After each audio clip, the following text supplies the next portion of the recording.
Parashat Toldot, la capacidad de generar sustento y abundancia en la vida de las personas. Esta porción empieza diciendo que estos son los descendientes de Yitzhak, hijo de Abraham. Así dice, Ve'ele Toldot Yitzhak ben Abraham. Y luego dice, Abraham holide Yitzhak. Y después de que dice que Isaac es hijo de Abraham, lo inmediato es, y Abraham es padre de Yitzhak, holide Yitzhak. Abraham fue el progenitor, o es el progenitor de Yitzhak. ¿Por qué esta aparente repetición tan evidente, ¿no? Si es Yitzhak ben Abraham, Isaac el hijo de Abraham, ¿por qué establecer que Abraham fue el progenitor de Yitzhak? Si ya se acaba de decir justamente hace dos palabras.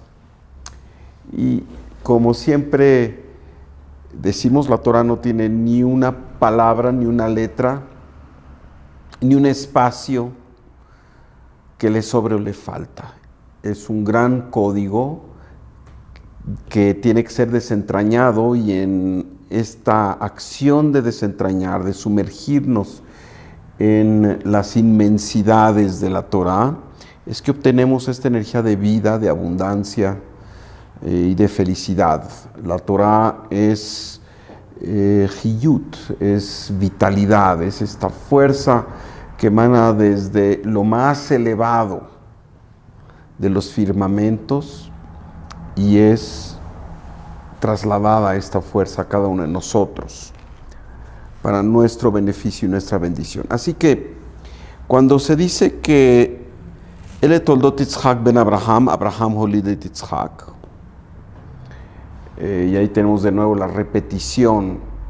En la Torah no hay puntos, entonces la palabra, el nombre de Abraham aparece junto dos veces. Abraham, Abraham, ya lo hemos hablado, que tiene que ver con los aspectos de purificación y corrección de los niveles del alma más elevados y más, digamos, cercanos a lo mundano. En cambio, con Yitzhak no hay esta situación, no se repite su nombre, y ya lo explicamos en otra entrega, pero lo recordamos. Yitzhak, cuando Abraham en el momento del amarre iba a hundir el cuchillo, siguiendo las ordenanzas del Todopoderoso, el alma de Yitzhak salió. ¿Cuál alma salió? Corregida, el aspecto más bajo del alma, el aspecto de Nefesh, salió y se corrigió y se purificó. Y es por tanto que Yitzhak no tiene que partir a Egipto a hacer este aspecto del tikkun, la corrección, como todos los otros personajes, como lo tuvo que hacer Abraham, como lo tuvo que hacer Jacob, como lo tuvo que hacer Aarón, el hermano de Moshe, Moshe mismo, en fin. Yitzhak no lo tiene que hacer, porque sabemos que el aspecto del tikkun no es algo que aparezca cuando no es necesario. Todos los aspectos de reto, como es el significado de Egipto, Mitzrayim, que significa el galut, que significa la diáspora, significa el cortarse de la presencia divina. ¿Por qué Yitzhak no lo tuvo que hacer? Porque Yitzhak tuvo, desde esta fuerza de la Geburah que representa, el mérito de que esa parte que tenía que ser corregida a través de otro tipo de retos, se corrigió durante este otro reto que fue la Kedah, porque seguramente no fue nada fácil dócilmente someterse a la voluntad del Creador y de su Padre, ubicarse en el altar y esperar, pues, pasivamente a que sucediera lo que tenía que suceder. La historia es feliz en el sentido de que Abraham es interpelado por un ángel de Hashem y le evita el que tenga que sacrificar a su hijo. Pero ¿por qué dice Abraham Holid et Yitzhak? Y Abraham es el progenitor de Yitzhak, cuando antes se dice que Yitzhak es hijo de Abraham. Esto tiene que ver con las energías. Sabemos que Yitzhak es la energía de Geburah, es el aspecto de la columna izquierda, en tanto que Abraham es el aspecto de la columna derecha. Pero se dice Abraham Holid et Yitzhak. Abraham fue el padre de Yitzhak, es el progenitor, y con esto entendemos que en realidad las fuerzas de Geburah y subsecuentemente también la fuerza de Tiferet, representada por Jacob, que aparece ya en esta perashá, se nos da cuenta de su nacimiento, de su relación con su hermano Esav. Todas estas fuerzas, Tiferet y Geburah, ya están incluidas en la fuerza de Abraham, en la fuerza de Gesed, en la fuerza de la misericordia. En realidad, el aspecto de la Geburah, el rigor, así como el aspecto de Tiferet, están al servicio de la misericordia. En realidad, Tiferet es este encuentro armonioso entre el aspecto de la misericordia, el aspecto del rigor, pero también ya está infundido dentro de la fuerza de Abraham. Así que por ello se dice y se reitera que Isaac es hijo de Abraham, y en la frase siguiente se dice que Abraham fue el progenitor de Isaac, no por ser reiterativo nada más, o por quizá recordarnos que aun cuando Abraham, porque hay otras explicaciones, era ya muy grande y entrado en años, que no hubiera duda de que fue el progenitor de Isaac. Pero esto, la verdad, es una explicación ciertamente hasta jocosa, que algunos toman muy en serio, pero no es la parte profunda de la Torá. La parte profunda de la Torá es que el aspecto de la misericordia ya contiene al aspecto del rigor y contiene al aspecto de la armonía y el balance, y ambos aspectos realmente están sometidos a la misericordia, al amor incondicional. Y bueno, se nos habla de la historia de Jacob y Esav, estos dos hijos mellizos que estaban en el vientre de Rivka, y sale primero uno y luego el otro, que es Jacob, y Jacob toma a Esav del talón, y esto en hebreo es Ekev, y por ello es que se le nombra Jacob, de la raíz Ekev, que significa el talón, del cual este bebé, que era Jacob, tomó a Esav. Esav era cazador, se desarrolló para ser un hombre así muy brusco, cazador, mientras que Jacob se dice Ishtam Yoshevo Alim, un hombre pacífico, un hombre ya totalmente sublimado en el aspecto espiritual. Yoshevo Alim, que estaba sentado en casas, y que Ohalim en realidad es una forma de decir estas escuelas espirituales a las cuales acudió Jacob, de tal forma que es muy claro que mientras Esav representa el mundo burdo de la masa, de la fisicalidad, con todas sus imperfecciones, Jacob representa un estadio de existencia sublime, que eventualmente, sabemos, representa a la sefirá de Tiferet, belleza, armonía. Y se dice que Isaac amaba a Esav porque Isaac es columna izquierda, e Esav era este aspecto quizá hasta más extremo de la columna izquierda, y Rivka amaba a Jacob por esta afinidad. Pero en realidad sabemos que tal cosa no debe de leerse literalmente.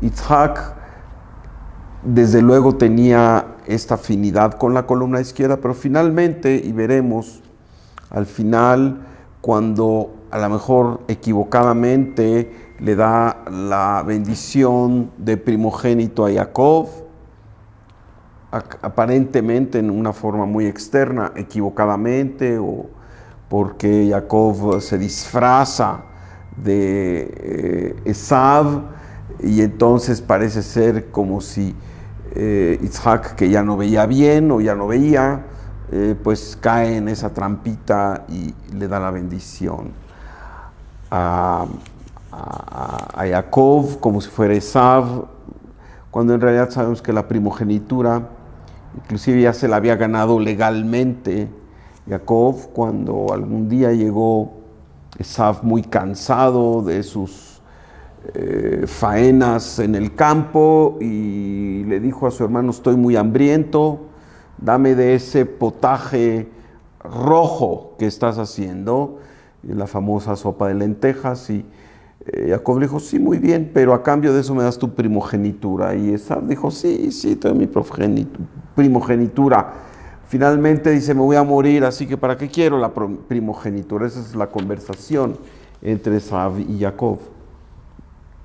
Así que bueno, en su momento Esav le vendió esta primogenitura, pero sabemos que desde el punto de vista energético, obviamente Jacob tenía esta fuerza de primogenitura mucho más que Esav. Esav en realidad representa el aspecto extremo de la columna izquierda, el din, el juicio duro, y por ello también se le llama Edom. Edom, que viene de la palabra Adom, que es rojo.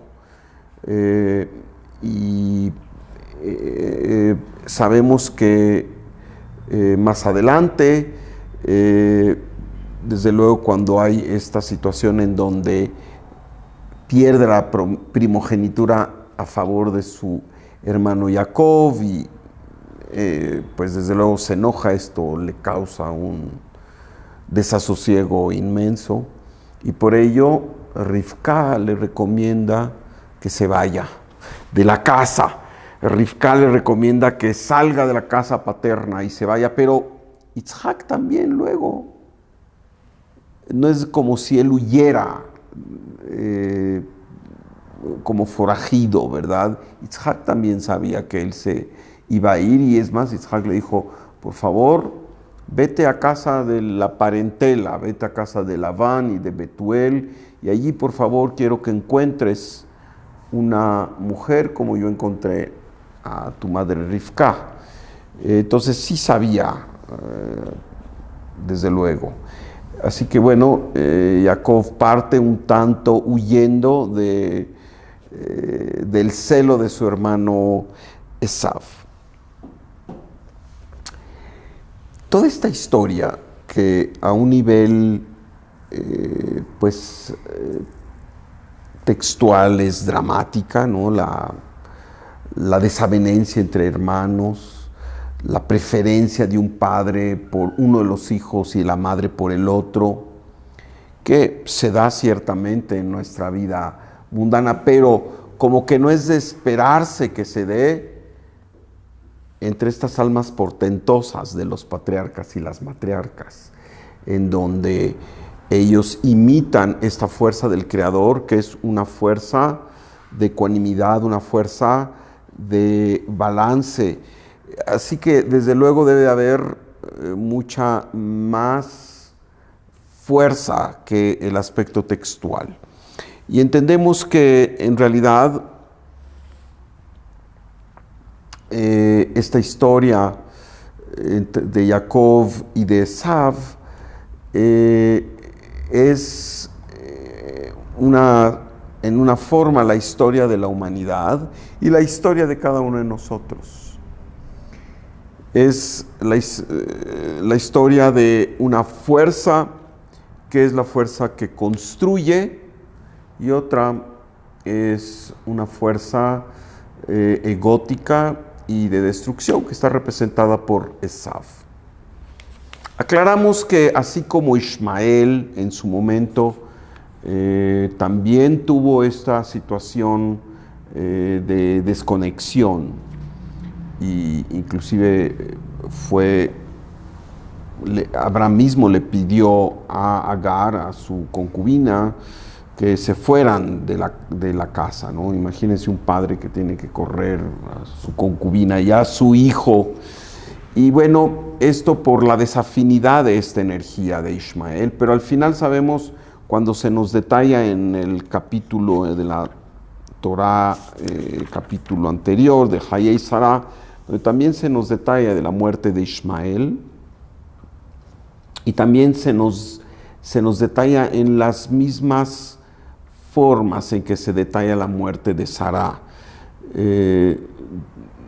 poniendo al final, en el número más chico, el singular.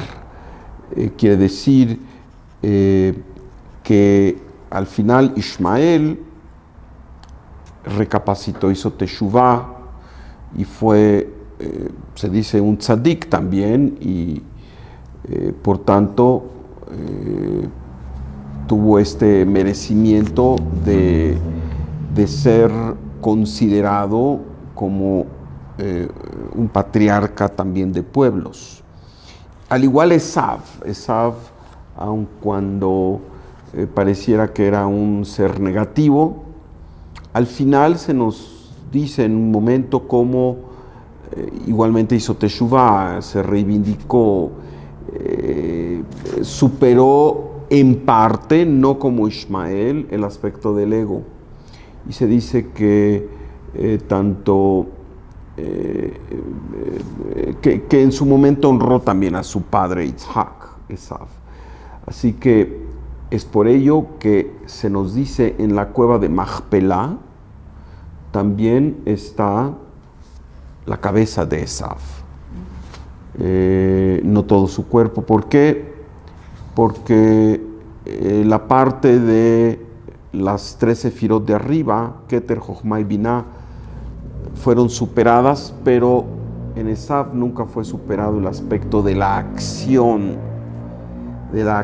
luminosa. Y por ello se dice que en esta cueva de Machpelah, donde están los patriarcas, solo está la cabeza de Esav y no el resto de su cuerpo. El cuerpo representa el aspecto del mundo de la acción, y este mundo de la acción no fue precisamente corregido por Esav. Así que bueno, Esav pierde la primogenitura. ¿Qué quiere decir? ¿Por qué además tenemos esta escena donde Jacob se disfraza, pero además con el consenso de su madre? Y Rivka le dice, ¿verdad?, cómo Jacob, Yitzhak, el padre, está por partir, ya es viejo, ya no tiene visión, ya pronto va a partir de este mundo, y sin embargo se colude para que Jacob tome la bendición. ¿Qué es todo esto? Que estos patriarcas y matriarcas jugando un poco a las escondidillas, jugando un poco al me salgo con la mía, me llevo el agua a mi molino, este tipo de cosas. Pero sabemos que en realidad tanto Rivka como Jacob, el mismo Yitzhak, no responde nada más a una vida personal, a una vida que sucedió hace miles de años de un personaje. Responden a fuerzas cósmicas, y en su enaltecido entendimiento, en su enaltecida conciencia, sabían que todo lo que tenían que hacer no solo era para ellos, era para el universo todo. Así que entendemos que en este mundo en este mundo del ocultamiento. Este es el mundo físico en donde, por definición, nos dicen nuestros sabios, hay ocultamiento. Y estas maniobras un tanto maquiavélicas, realmente más bien nos dicen de que al aspecto de la negatividad también hay que jugarle con sabiduría, que estamos frente a la fuerza de la negatividad y que tenemos que actuar. Así que esta especie de engaño, ¿verdad?, en donde Jacob se presenta disfrazado de Esav y finalmente Isaac le da la bendición y luego llega Esav y también, ¿verdad?, finalmente Isaac le da una bendición. No es más que este aspecto del ocultamiento de la luz que tiene que revelarse. Y este aspecto de la revelación implica que en muchas veces no vemos con claridad ni con nuestros cinco sentidos la verdad absoluta. Esta verdad permanece recóndita. Y por ello es que Jacob, que es el verdadero heredero de Isaac, tiene que ocultar su presencia para que finalmente sea la luz oculta la que se revela. Y esto es este disfraz, este ocultamiento de la luz de Tiferet. La luz de Tiferet tiene que salir a partir de este conflicto que hay entre Gesed y Geburah, entre este conflicto entre la misericordia y el aspecto extremo del rigor. Y de este conflicto viene una síntesis. Y esa síntesis es Tiferet, y Tiferet es Jacob. Y Jacob, su forma de expresarse es justamente teniendo que ocultarse. Porque así se dice, nada que sea revelado y luminoso, nada que sea, que habrá de revelarse y que sea luminoso, está evidente todo el tiempo. Tiene que haber un ocultamiento. Así que lo que sucede aquí con Jacob es este proceso de ocultamiento. Esto para nosotros es la indicación de que no podemos ir por la vida nada más percibiendo lo que nuestros cinco sentidos nos dicen. Desde luego que es de esperarse que así sea. Pero en el camino a la trascendencia es muy importante despertar en nosotros estos aspectos de intuición, estos aspectos que nos van a permitir conectarnos con la fuerza interna de las cosas, esa fuerza que no necesariamente está revelada o que está nada más parcialmente revelada.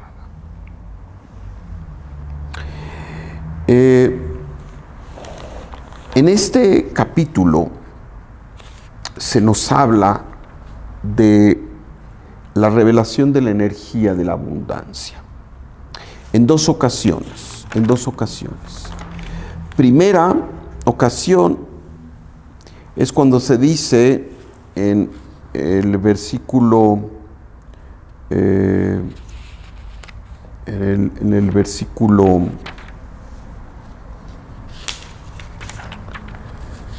ahora lo veremos.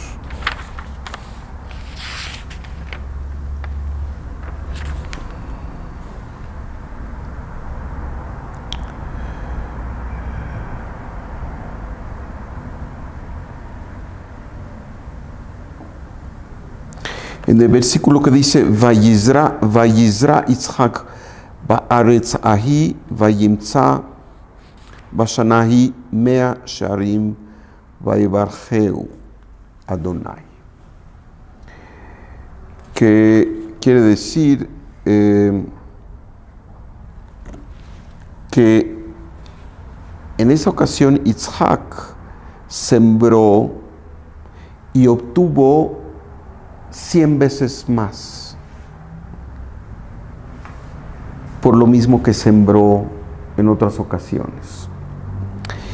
Y esto se nos detalla después de este encuentro en donde Yitzhak tuvo que pasar una experiencia similar a la de su padre con Abimelech y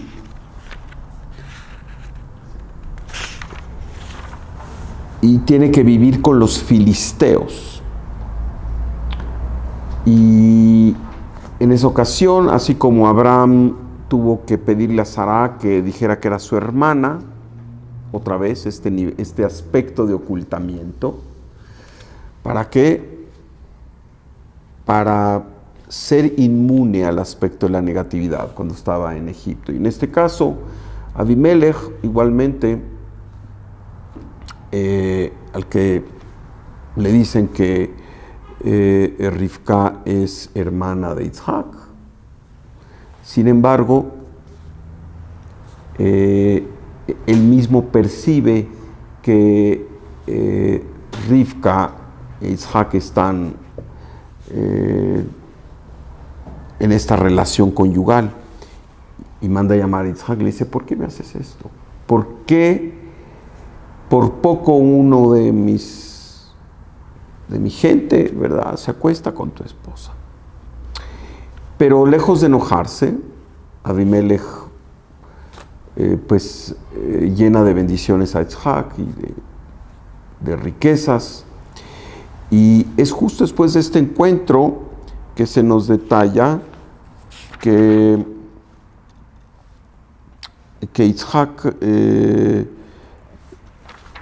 tuvo esta fortuna de... Es el Pasuk 12. Capítulo 26. Exactamente. Vaisra Yitzhak ba'aretz ahi va'imtza bashanahi mea shearim va'evacheu Hashem. Es el capítulo 12. Y esto lo decimos, por cierto, como una segulá, como una bendición, como una forma de atraer energía de sustento y de abundancia. Lo decimos de acuerdo a las recomendaciones de los cabalistas 7 veces antes del kiddush, antes de tomar el vino de la cena de Rosh Hashanah, del primer día de Rosh Hashanah, de la primera noche.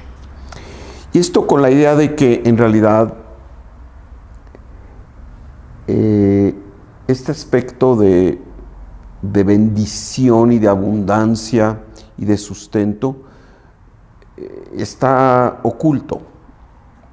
Y mucha gente piensa que la forma de desentrañar esto es trabajar más, apegarse más al mundo físico. Y desde luego que sí se requiere el esfuerzo, desde luego que se requiere la acción. Pero lo que se nos dice aquí es que la fuerza de abundancia la revelamos cuando estamos conectados con las fuerzas supremas y cuando sabemos que en esta vida, precisamente para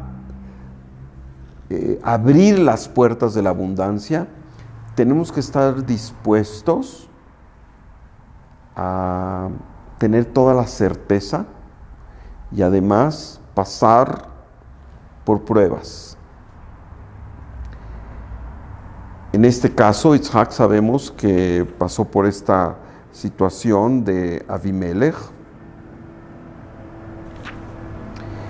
Yitzhak se dice que tuvo miedo y por eso le pidió a Rivka: tú que estás tan hermosa, esto Lo sabemos que todas las matriarcas eran mujeres especialmente hermosas, indescriptiblemente hermosas, más hermosas por dentro que por fuera, pero también indescriptiblemente hermosas por fuera. Y le dice,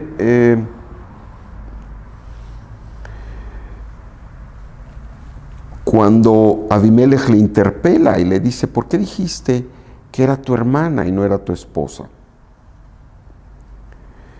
Le dice Abimelech, ella es tu esposa. ¿Cómo es que me dijiste es mi hermana? Y Isaac le responde, porque pensé, no sea que yo muera por causa de ella. Y esto se repite 2 veces con Abraham. Igualmente con Paró y luego otra vez con el mismo Abimelech, ¿no? En el caso de Sara, Abimelech también bendice a Abraham y hay esta situación especial. Abimelech es un ser luminoso, es un ser que viene a dar una enseñanza y realmente aquí sabemos que Isaac tuvo que vencer su miedo, Isaac tuvo que elevarse por encima de esta situación, lo cual finalmente logra. Y poco después entonces, después de que hay este incidente con Abimelech, y que le dice, Vayitzav Abimelech et kol ha'am lemor hanogea ba'ish hazeh ubeishto mot yumat. ¿Qué quiere decir? Abimelech le ordenó a todo su pueblo diciendo, el que toque a este hombre o a su mujer morirá. Y luego la siguiente frase es, Isaac sembró en aquella tierra y recogió aquel año 100 veces más, pues Hashem lo bendijo. La bendición de Hashem está en todos lados. La bendición de Hashem está también en las vicisitudes de la vida. La bendición de Hashem está en los retos también. Estos retos a veces no podemos encontrarle una explicación por qué están allí, pero sabemos que retroactivamente, una vez que los hemos pasado y volteamos, ya entendí por qué así era. Isaac tuvo que pasar por esos retos para que finalmente fuera bendecido enormemente con esta fuerza del sustento y de la abundancia. Y luego, posteriormente, cuando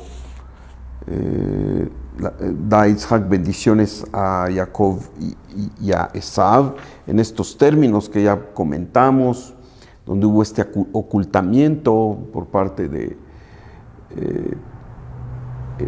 Jacob, que se puso una piel de animal porque su hermano era velludo. Entonces Isaac, que ya no veía en ese momento, se acercó y lo tocó y dice, tus ropas huelen, tiene una fragancia preciosa, ¿verdad?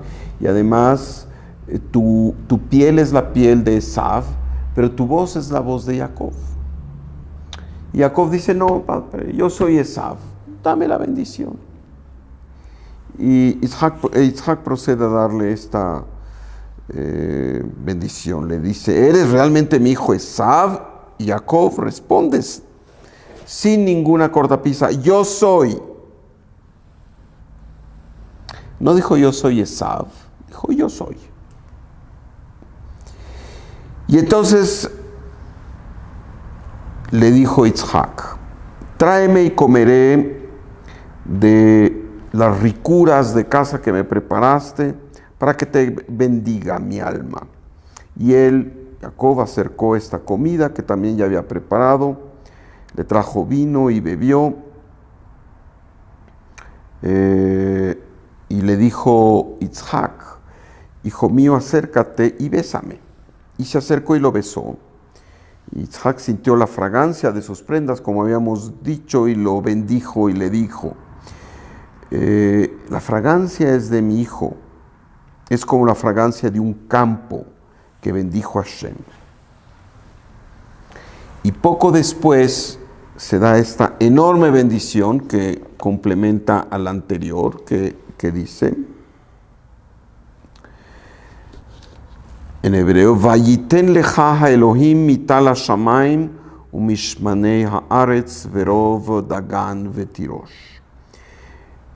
Que traducido sería, y que Elohim te dé del rocío del cielo y de las riquezas de la tierra y abundancia de cereal y vino.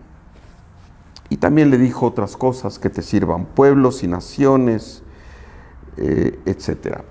De nuevo, otra vez este aspecto de sustento. De nuevo este aspecto de abundancia.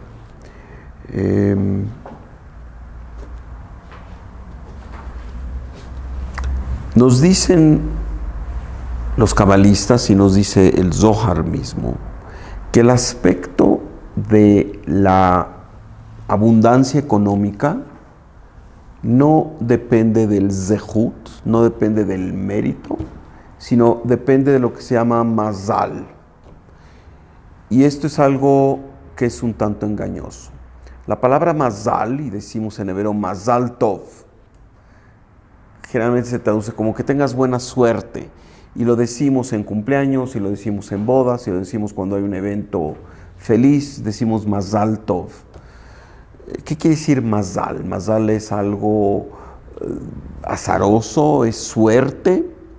Mazal viene de nozel, y nozel quiere decir, es como gotear, es esta energía que viene del mundo superior y que gotea hacia el mundo nuestro, hacia el mundo físico.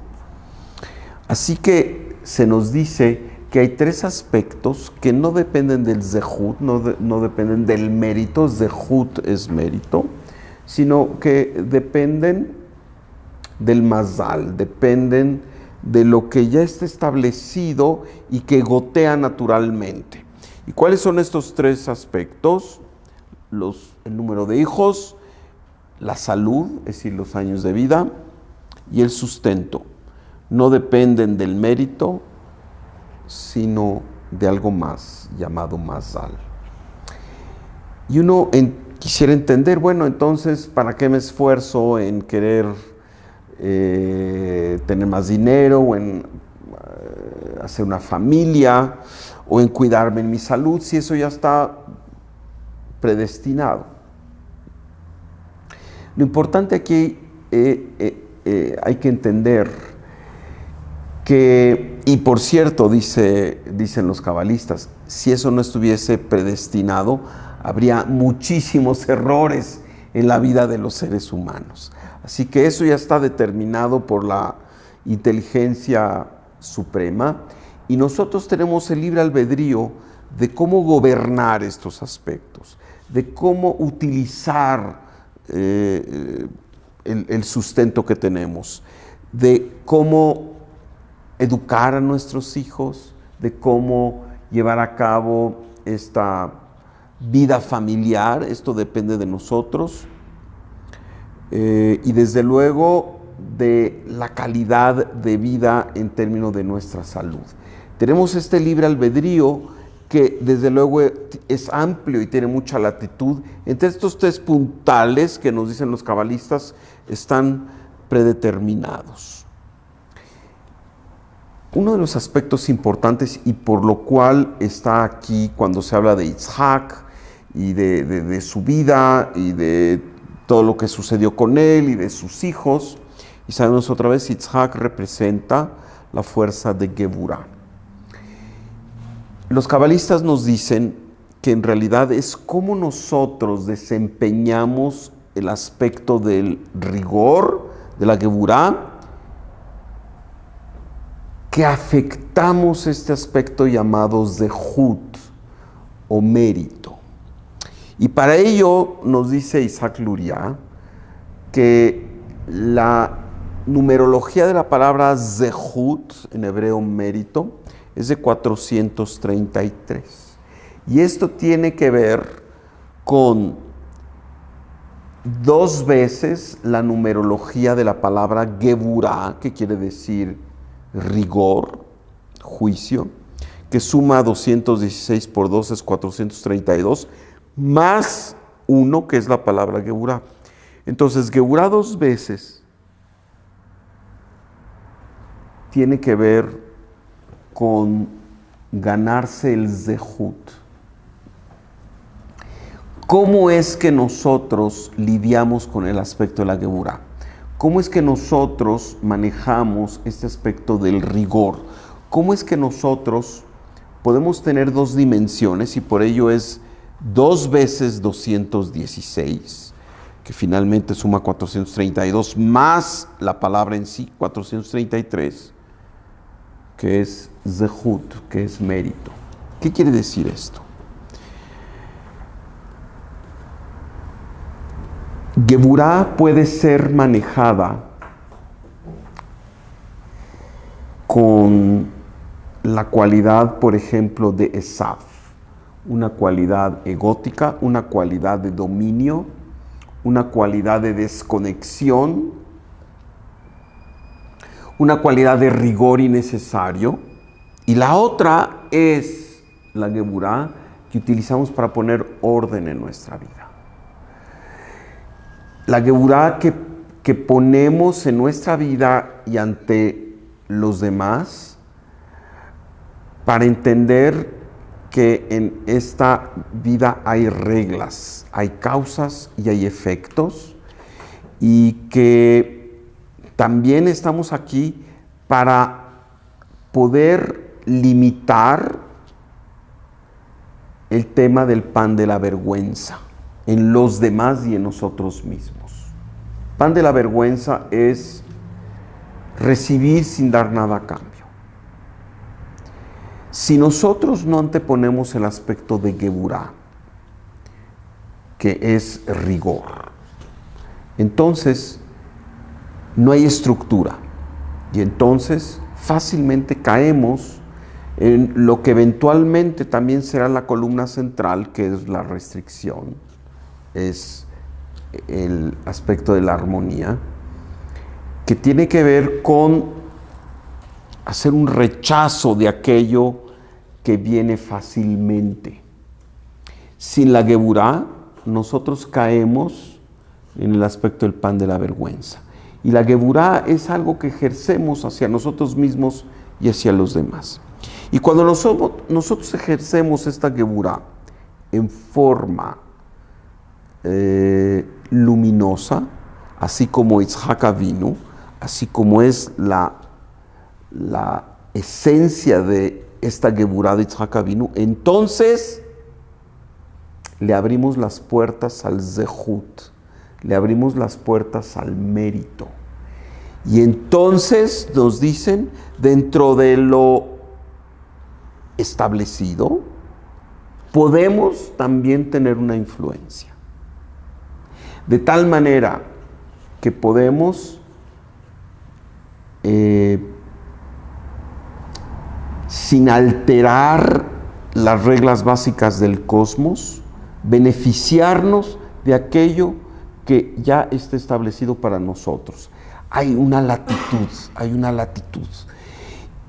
Y de hecho, si no utilizamos este aspecto de geburah de la forma en que aquí se describe para acotar nuestro ego,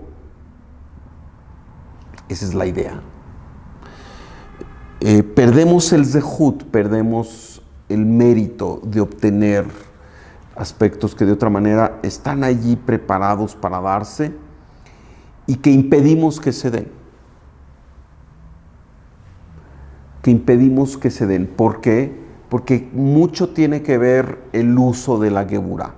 Cuando se juzga con severidad, cuando hay quejas sobre la vida, esto viene de un aspecto de geburah.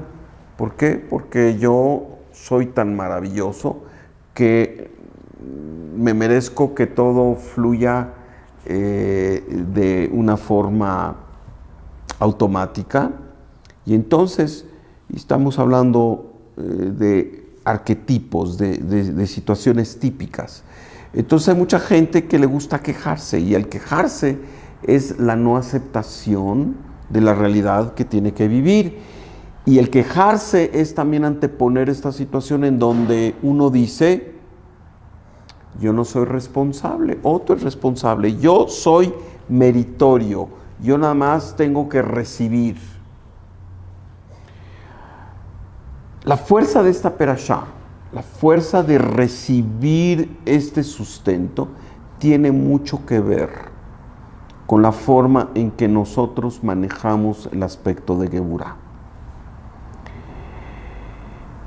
El quejarse, el reclamar, el ponerle la responsabilidad al otro de aquello que me corresponde, el no aceptar las cosas como son y transformarlas a partir de esa aceptación, no de que no lo acepto y es el otro el que la tiene que componer. Entonces, cuando nosotros podemos manejar la Geburá de tal forma que acotamos nuestro ego, porque la Geburá es una fuerza restrictiva, la Geburá es una fuerza de orden, pero se puede usar para juzgar a los demás o se puede usar para poner orden y estructura, sin que por ello tengamos que juzgar a los demás. Al contrario, que nosotros estemos en el centro de nuestra misión y de nuestra responsabilidad. Y ahí es donde la Geburá es luminosa. Y ahí es donde la Geburá, como dice Itzhak Luria, nos acrecenta nuestro zehut, nos acrecenta nuestro mérito. Y cuando tenemos ese mérito, entonces derivamos la abundancia que está ahí preparada. Derivamos la abundancia que está ahí esperando simplemente que nosotros hagamos los movimientos correctos. Esta semana, con esta perashá de Toldot, la parte profunda, oculta que tenemos que revelar es que el Creador tiene preparados para nosotros grandes tesoros. El Creador tiene allí preparado sustento, el sustento que es el adecuado y el necesario para cada uno de nosotros. Y solo espera que en particular estemos conscientes de este aspecto de la Geburá, que la Geburá sea esta fuerza que nos impele a acercarnos más al Creador y no alejarnos. La Geburá mal empleada, la Geburá en donde nos comportamos de forma juzgadora extrema, inclusive con nosotros mismos, no hace más que romper este flujo del zehut. Pero al igual, cuando no reconocemos cuál es nuestra responsabilidad y la proyectamos hacia los demás. Con el favor de Dios, que hagamos esta meditación, esta reflexión interna, y el uso de la fuerza de la estructura, el uso del rigor, sea simplemente para traer el zehut, para traer el mérito que de una u otra forma está allí esperando ser revelado para cada uno de nosotros. ¿Preguntas, comentarios? ¿El ocultamiento es protección? El ocultamiento puede ser protección, pero el ocultamiento es una de las reglas de esta vida. ¿En qué sentido? El ocultamiento implica que tiene que haber un esfuerzo para revelar. Y esto tiene mucho que ver con la erradicación del pan, de la vergüenza, de esta receptividad gratuita o de esta receptividad en donde no damos nada a cambio. El esfuerzo de buscar dentro de lo recóndito la verdad es una de las grandes posibilidades que tenemos cada uno de nosotros para tener abundancia en nuestras vidas. La posibilidad de encontrar la bendición dentro de aquello que es retador, difícil, triste y hasta devastador es una de las formas en que nosotros nos manifestamos como reveladores de la luz. Así que el ocultamiento está allí no para que nos tropecemos, no para que vayamos a ciegas, no porque Dios le gusta la magia y el truco, o porque no está todo evidente. No está todo evidente porque tenemos que hacer el esfuerzo de la revelación. Y este esfuerzo de la revelación implica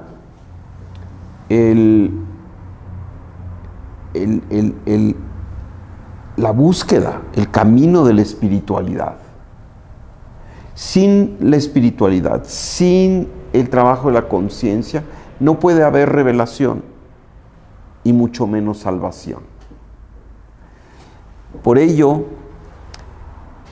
podríamos decir que es un mecanismo interconstruido de protección, en ese sentido, sí.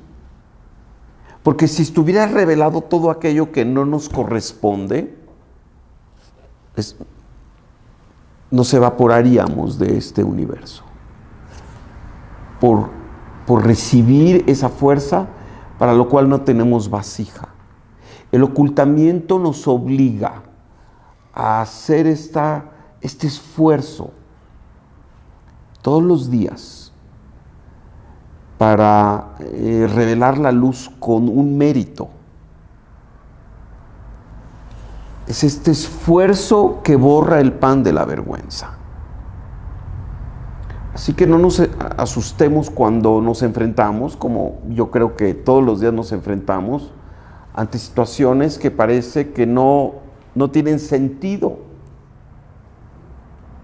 Sí hay el sentido está oculto y tenemos que descubrirlo y tenemos que ir y hacer el esfuerzo de descubrir dónde está la luz, sobre todo en aquellas situaciones de reto, y a lo mejor más que reto,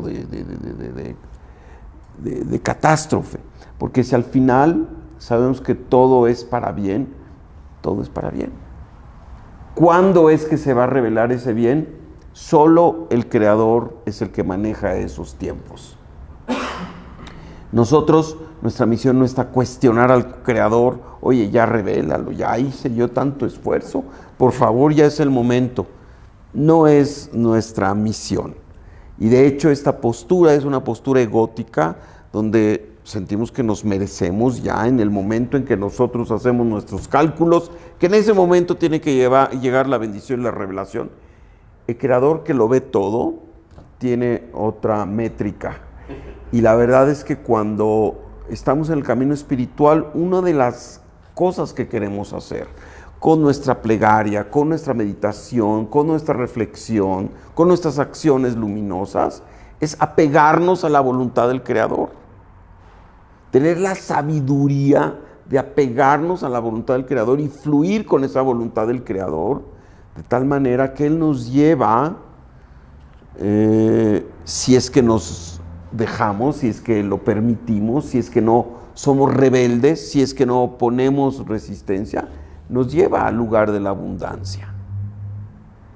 Lo que pasa es que nos aferramos a nuestras creencias, nos aferramos a nuestras formas de juzgar, nos olvidamos que venimos a hacer a este mundo, nos olvidamos de nuestra misión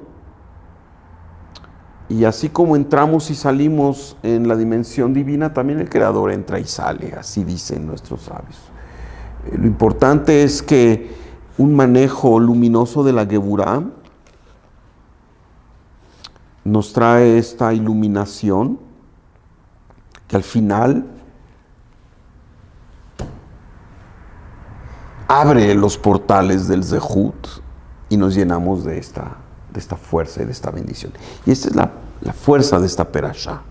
Y por ello hay estas dos maravillosas bendiciones para obtenerlo todo, para obtener no solo la parte material y burda, para tener todo, para tener bendición en nuestra vida. Desde luego, una parte de la bendición es la riqueza material, pero no siempre y no necesariamente. Todo depende de qué es lo que necesitamos y el Creador sabe lo que necesitamos. Así que bueno, deseo a todos nuestros, aquellos que tienen la amabilidad de vernos, que Vaiten lecha Elohim mital hashamayim umishmanei haaretz verov dagan vetirosh, que haya mucha abundancia, que siempre la vida esté plagada y colmada de la fuerza de Dios, de la abundancia y del shefa que el Creador siempre quiere darnos a todos nosotros. Amigos, todos aquellos que deseen profundizar en el conocimiento de la Kabbalah, comprometerse más con este sublime conocimiento, tenemos actividades, tenemos reuniones. Por favor, contáctanos.